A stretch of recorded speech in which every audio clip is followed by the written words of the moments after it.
Indo British advanced pain clinic నొప్పి మాయం surgery దూరం ఫర్ అపాయింట్మెంట్స్ 9155515563.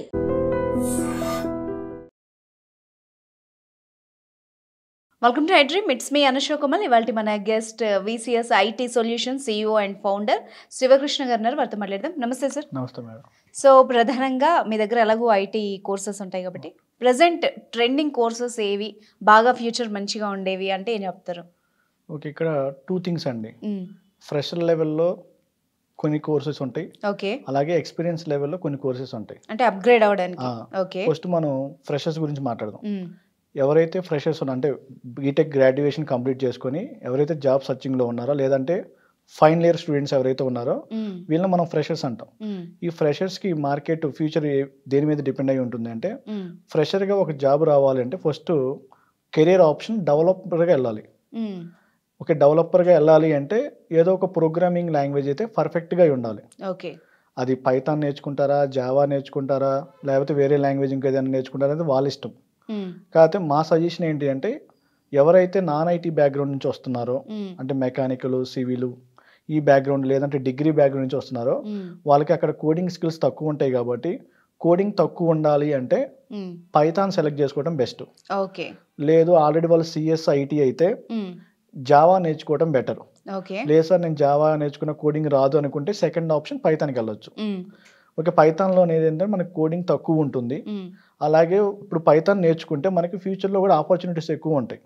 ఓకే, అంటే ఫ్యూచర్లో వీళ్ళు 1 year 2 years వర్క్ చేసిన తర్వాత ఏదైనా కెరీర్ షిఫ్ట్ అవుదాం అనుకున్నప్పుడు, అంటే స్విచ్ అవుదాం అనుకున్నప్పుడు అప్పుడు కూడా పైథాన్ యూజ్ అవుతుంది వాళ్ళకి. ఫర్ ఎగ్జాంపుల్ ఇప్పుడు డెవలపర్గా వర్క్ చేస్తూ ఒక 2 years 3 years తర్వాత మనకి మార్కెట్ అంతా ఆర్టిఫిషియల్ ఇంటెలిజెన్స్ ఉంటుంది. కాబట్టి ఒకవేళ ఆర్టిఫిషియల్ ఇంటెలిజెన్స్కి వెళ్ళాం అనుకున్నప్పుడు అక్కడ కూడా పైథాన్ వాడుకోవచ్చు వాళ్ళు.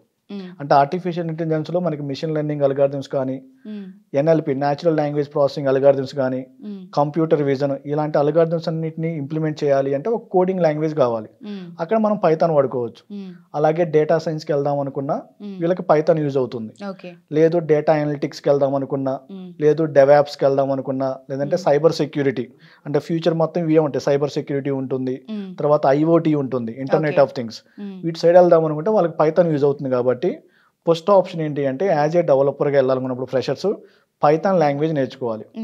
ఇంతకుముందు ఎలా ఉండేదంటే ఐటీలో ఫ్రంట్ ఎండ్ డెవలప్మెంట్ జాబ్స్ సపరేట్గా ఉండేవి, అలాగే బ్యాక్ ఎండ్ డెవలప్మెంట్ జాబ్స్ సపరేట్గా ఉండేవి.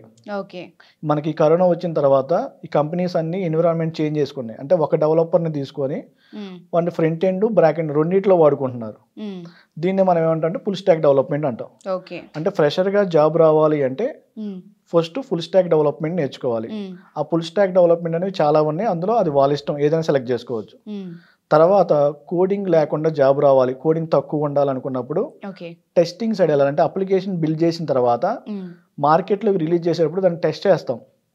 అది టెస్టింగ్ టీమ్ వాళ్ళు చేస్తారు. అంటే అప్లికేషన్ క్లయింట్ రిక్వైర్మెంట్స్ మీట్ అవుతుందో లేదో చెక్ చేయాలి. ఆ చెక్ చేసేటప్పుడు దాన్ని ఏమంటాం టెస్టింగ్ అంటాం. ఈ టెస్టింగ్లో కూడా మనకి 2 types జాబ్స్ ఉంటాయి. మాన్యువల్ టెస్టింగ్ ఉంటుంది, ఆటోమేషన్ టెస్టింగ్ ఉంటుంది. ఇంతకుముందు ఎక్కువగా మాన్యువల్ టెస్టింగ్ ఉండేది. ఇప్పుడు అన్ని కంపెనీస్ ఆటోమేషన్ టెస్టింగ్ మూవ్ అవుతున్నాయి. ఈ ఆటోమేషన్ టెస్టింగ్ సైడ్ వెళ్ళాలి అనుకున్నా మనకి ఏదో ఒక ప్రోగ్రామింగ్ లాంగ్వేజ్ ఉండాలి. ఇప్పుడు ప్రజెంట్ మార్కెట్ బాగా సెలీనియం టూల్ వాడుతున్నారు. సెలీనియం అనేది ఒక ఆటోమేషన్ టెస్టింగ్ ఫ్రేమ్వర్క్. ఇది నేర్చుకోవాలి అంటే ఏదో ఒక ప్రోగ్రామింగ్ లాంగ్వేజ్ కావాలి. సెలీనియంలో మనం జావా వాడుకోవచ్చు, పైథాన్ వాడుకోవచ్చు, గో లాంగ్వేజ్ వాడుకోవచ్చు, లేదంటే జావా స్క్రిప్ట్ అయినా వాడుకోవచ్చు. అంటే ఆటోమేషన్ టెస్టింగ్ సైడ్ వెళ్దాం అనుకున్నా ఒక ప్రోగ్రామింగ్ లాంగ్వేజ్ అయితే ఉండాలి. ఇది ఫ్రెషర్స్. లేదు సార్ నాకు అసలు కోడింగ్ వద్దు, కోడింగ్ లేకుండా జాబ్స్ కావాలనుకున్నప్పుడు బెస్ట్ ఆప్షన్ ఏంటంటే డిజిటల్ మార్కెటింగ్. ఇప్పుడు ప్రజెంట్ మార్కెట్ డిజిటల్ మార్కెటింగ్ చాలా బాగుంది. అంటే మనం ఏది చేసుకున్నా డిజిటల్ మార్కెటింగ్ చేయాల్సిందే. ఫర్ ఎగ్జాంపుల్ మనం ఏదైనా ఒక కంపెనీ స్టార్ట్ చేసినా దాని ప్రమోషన్ కోసం డిజిటల్ మార్కెటింగ్ అంటే ఏంటి, వెబ్సైట్ క్రియేట్ చేసుకోవాలి. వెబ్సైట్ క్రియేట్ చేసుకుని దాన్ని ప్రమోట్ చేయాలి. అంటే సోషల్ మీడియా యాడ్స్ కానీ, అలాగే ఫేస్బుక్ యాడ్స్ అంటాం, ఇన్స్టా యాడ్స్ అంటాం, దాన్ని ఎస్ఈఓ సర్చ్ ఇంజిన్ ఆప్టిమైజేషన్, ఇవన్నీ డిజిటల్ మార్కెటింగ్ కిందకి వస్తాయి. అంటే నాకు కోడింగ్ వద్దండి, కోడింగ్ లేకుండా జాబ్ రావాలనుకున్నప్పుడు ఫ్రెషర్ లెవెల్లో డిజిటల్ మార్కెటింగ్ కోర్స్ నేర్చుకొని వెళ్ళొచ్చు. ఇప్పుడు మీరు అన్నట్టు డిజిటల్ మార్కెటింగ్ నేర్చుకోవాలనుకోండి, నిజంగానే ఇప్పుడు ప్రెసెంట్ సోషల్ మీడియా ఎప్పుడైతే పికప్ అయిందో చాలా ట్రెండింగ్ కోర్స్ ఇది. దీనికి ఎలాంటి స్కిల్స్ ఉన్న వాళ్ళు నేర్చుకోవచ్చు? అంటే అంటే ఎవరు ఏమీ లేకపోయినా నేర్చుకోవచ్చు అండి. ఓకే. డిజిటల్ మార్కెటింగ్ అసలు ఏ కోర్స్ అయినా ఏమీ తెలియకపోయినా నేర్చుకోవచ్చు. అదంతా వాళ్ళ మీద డిపెండ్ అయి ఉంటుంది. వాళ్ళు నేర్చుకునే క్యాపబిలిటీని బట్టి ఉంటుంది. ఈ డిజిటల్ మార్కెటింగ్ అనేది ఎవరైనా నేర్చుకోవచ్చు. అంటే ఇక్కడ శాలరీ గ్రోత్ అనేది కొంచెం తక్కువ ఉంటుంది. అలాగే జాబ్ ఆపర్చునిటీస్ అనేవి ఎంఎన్సీ కంపెనీలు తక్కువ ఉంటాయి. ఇక్కడ అంతా ఫ్రీలాన్సింగ్, అంటే వీళ్ళే ఒక ప్రాజెక్ట్ తెచ్చుకుని వీళ్ళు చేసుకుంటూ ఉండాలి, లేదా క్యాపబిలిటీ ఉండాలి. ఈ డిజిటల్ మార్కెటింగ్ కి మనకి డెవలపర్కి వచ్చినంత శాలరీలు రావు. ఇప్పుడు డెవలపర్ అనుకోండి, ఫ్రెషర్ లెవెల్లోనే 4.55 రావచ్చు. Depends upon the company. ఒక్కొక్క కంపెనీలో 8 lakhs కూడా రావచ్చు. లేదా టెస్టింగ్ అనుకోండి 3.54 కూడా రావచ్చు. అదే డిజిటల్ మార్కెటింగ్ 2.52 అలా ఉంటుంది. అంటే శాలరీ తక్కువ ఉంటుంది. అంటే కోడింగ్ లేకుండా డిజిటల్ మార్కెటింగ్ అనేది బెస్ట్ ఆప్షన్.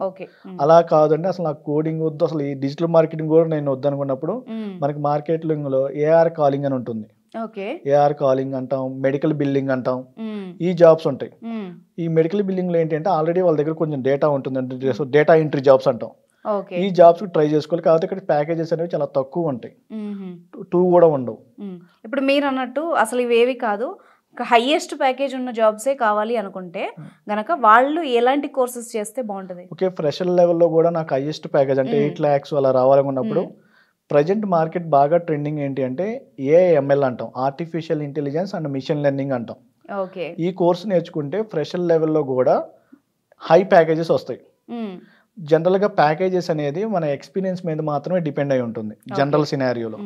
ఒకవేళ మనకి ఫ్రెషర్గా అయితే ఎక్కువ ప్యాకేజ్ రావాలి అంటే ఏఎంఎల్ లేదా క్లౌడ్ కంప్యూటింగ్ నేర్చుకోవాలి. అంటే ఏడబ్ల్యూఎస్ కానీ ఏజూర్ కానీ ఇవి నేర్చుకుంటే ఫ్రెషర్ లెవెల్లో కొంచెం హై ప్యాకేజెస్ ఉంటాయి. జనరల్గా డెవలపర్ అయినా లేదా టెస్టర్ అయినా మినిమం ప్యాకేజ్ 4 lakhs అలా ఉంటుంది. లేదు ఇంకా ఎక్స్పీరియన్స్ లెవెల్, అంటే ఎక్స్పీరియన్స్ ఉంటే అప్పుడు ఐ ప్యాకేజెస్ వస్తాయి. ఈ ఐ ప్యాకేజెస్ ఏంటి అంటే డేటా సైన్స్ అని ఉంటుంది మార్కెట్లో. డేటా సైన్స్ ఒకటి, అలాగే డేటా అనలిస్ట్ ఒకటి, నెక్స్ట్ వన్ బిగ్ డేటా అంటాం, బిగ్ డేటా, నెక్స్ట్ డెవాప్స్ అంటాం, డెవాప్స్ విత్ క్లౌడ్ కంప్యూటింగ్ ఉంటుంది. అలాగే మల్టీ క్లౌడ్ అంటున్నారు ఇప్పుడు మార్కెట్. అంటే ఒకరికి 2 క్లౌడ్ కంప్యూటింగ్ వచ్చి ఉండాలి, దాన్ని మల్టీ క్లౌడ్ అంటాం. మల్టీ క్లౌడింగ్ ఉంది, అలాగే సైబర్ సెక్యూరిటీ ఉంది. వీటన్నిటికీ హై ప్యాకేజెస్ ఉంటాయి. వీటన్నిటికి వెళ్ళాలంటే కొంచెం మనకి ఎక్స్పీరియన్స్ ఉండాలి, లేదా మనం కోర్స్ నేర్చుకుని ఇంటర్న్షిప్స్ అన్నా చేయాలి. అప్పుడు మనకి హై ప్యాకేజెస్ వస్తాయి ఈ డొమైన్స్ లో. ఓకే సార్, మరి కొంచెం గ్యాప్ వచ్చింది అనుకుందాం, వాళ్ళు ఎలాంటి కోర్సెస్ చేస్తే బెటర్? ఓకే, జనరల్గా గ్యాప్ అనేది కామన్గా ఉంటుంది. అంటే వాళ్ళ బ్యాక్గ్రౌండ్ ఏదైనా ఉంది, కామన్గా గ్యాప్ అయితే ఉంటుంది.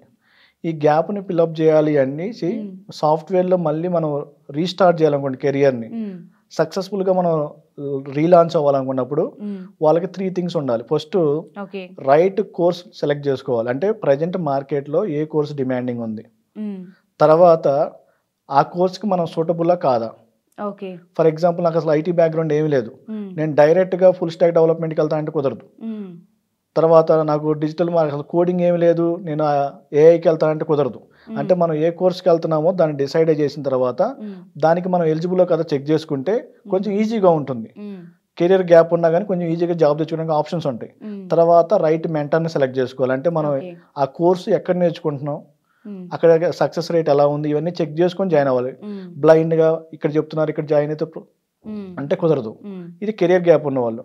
కోర్స్ నేర్చుకున్న తర్వాత నార్మల్గా ట్రై చేసే వాళ్ళకి కెరీర్ గ్యాప్ ఉన్న వాళ్ళకి చాలా డిఫరెన్స్ ఉంటుంది. ఈ కెరీర్ గ్యాప్ ఉన్న వాళ్ళు ఏం చేయాలంటే కోర్స్తో పాటు ప్రాజెక్ట్స్ని బిల్డ్ చేసుకోవాలి, రియల్ టైం ప్రాజెక్ట్ని బిల్డ్ చేసుకొని, ఒకవేళ ఇంటర్న్షిప్ ఆపర్చునిటీ ఉంటే ఇంటర్న్షిప్ ఆపర్చునిటీ చేసుకొని వీళ్ళు ఒక ప్రొఫైల్ క్రియేట్ చేసుకోవాలి. మనకి ఇప్పుడు మార్కెట్లో బాగా పాపులర్ లింక్డ్ఇన్ ప్రొఫైల్ ఉంది.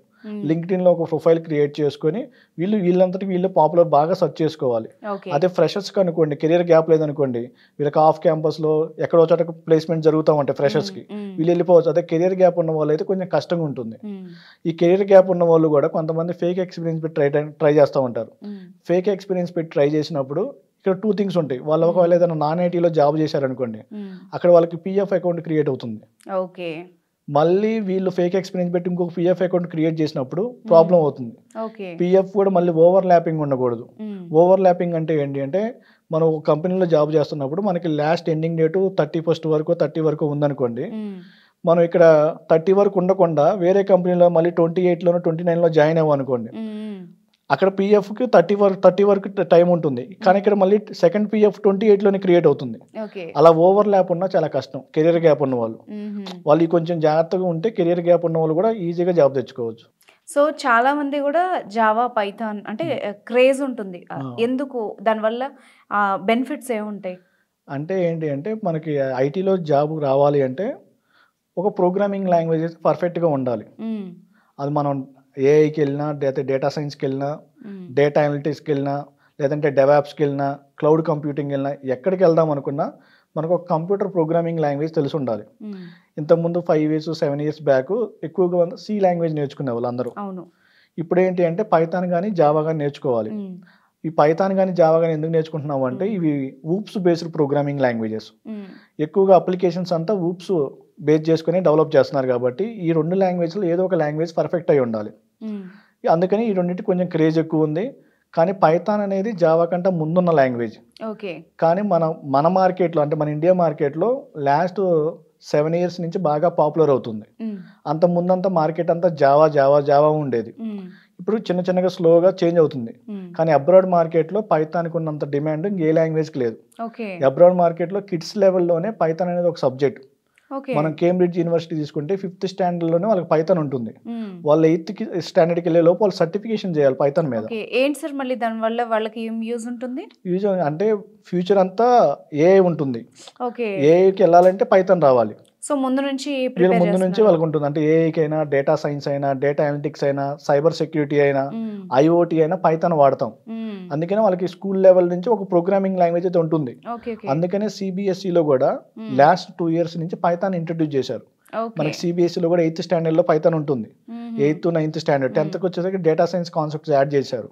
ఓకే. ఈ పైథాన్ ఎప్పుడైతే పాపులర్ అంటే మనకి ఇండియాలో ఎప్పుడైతే మనకి సైబర్ సెక్యూరిటీ కానీ, లేదంటే డెవాప్స్ కానీ, క్లౌడ్ కంప్యూటింగ్ కానీ, లేదంటే ఆర్టిఫిషియల్ ఇంటెలిజెన్స్ కానీ ఇవి ఎప్పుడైతే మార్కెట్లోకి వచ్చాయో మనకి అప్పటి నుంచి పైథాన్ బాగా పాపులర్ అవుతుంది. Thank you very much sir. Thank you madam.